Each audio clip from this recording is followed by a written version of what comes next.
Merci Corentin de t'arrêter. Un Noël aux deux visages ce soir. Comment on explique ces deux visages assez contrastés, un super en première et un moins bon en seconde? C'est dur, c'est compliqué.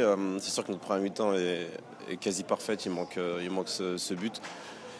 Mais voilà, je pense qu'il fallait on était conscient qu'ils allaient revenir avec d'autres intentions. Ils ne pouvaient pas rester comme ça pendant 90 minutes. Mais je pense qu'on ne s'est pas dit le fait que quand ça sera dur, il faudra rester soudé et il ne faudra pas encaisser. Parce que on savait qu'il y avait des moments compliqués dans le match. Donc il fallait être plus fort que ça.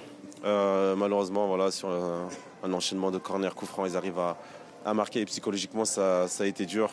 Je pense que là où on a pêché, c'est aussi un peu mentalement, un peu physiquement aussi, mais mentalement dans le sens où ce but nous a fait mal et on ne doit pas prendre ce deuxième but parce qu'au final, il reste encore beaucoup de temps et on peut revenir au score. Il y a eu des choses intéressantes tout de même en première période, notamment dans la profondeur. Vous les avez mis dans le dur. Même cette équipe de Strasbourg n'a pas forcément existé en première mi-temps. Vraiment, ce qui fait mal en cette première mi-temps, c'est le manque d'efficacité. Vous devez revenir à 1 ou 2-0 facile à la mi-temps. Ouais, c'est sûr, c'est exactement ça. On met ce but hors jeu. Je ne sais pas si c'est un gros hors jeu ou pas, mais c'est dommage. Après, je crois qu'on tape la barre aussi. On a pas mal d'opportunités, des frappes de loin. Donc c'est sûr que c'est dommage. On a beaucoup de regrets par rapport à cette première mi-temps où je pense qu'on mérite de marquer. Mentalement, comment vous percevez cette défaite? Est-ce que c'est un gros coup d'arrêt? Est-ce qu'il y a un gros mois d'avril qui arrive avec l'Europa League, des finales pour la Coupe d'Europe, ou c'est juste un petit arrêt dans cette belle série que l'OL est en train de faire?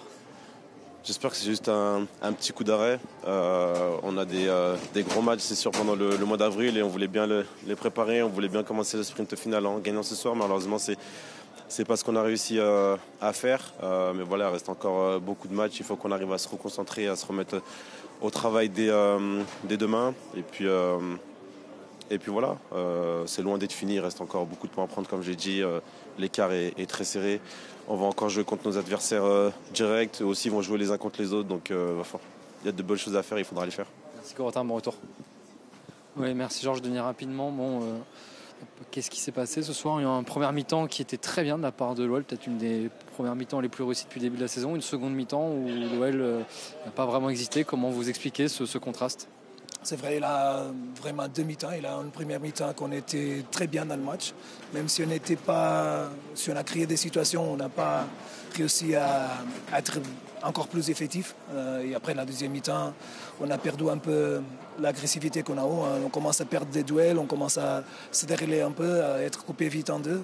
Et après, on enchaîne 2 buts en 5 minutes et ça nous a fait mal. Et c'est ça qu'il faut qu'on progresse. Et si quelque chose ne va pas, il ne faut pas baisser les bras, il faut continuer à jouer.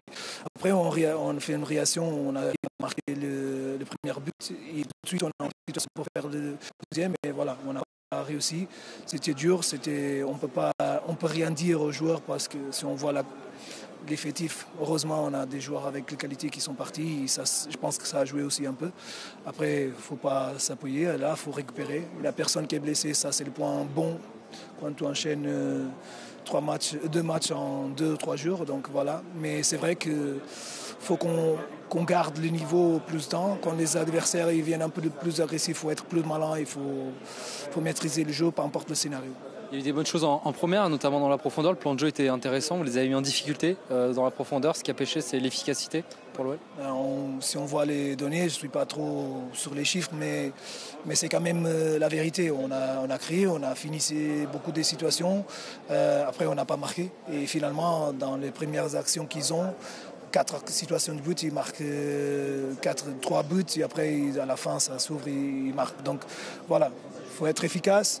Il faut apprendre que c'est peut-être le moment d'être encore plus dans l'effort, encore plus dans le dur, mais il faut faire les choses tous ensemble. C'est comme ça qu'on va sortir.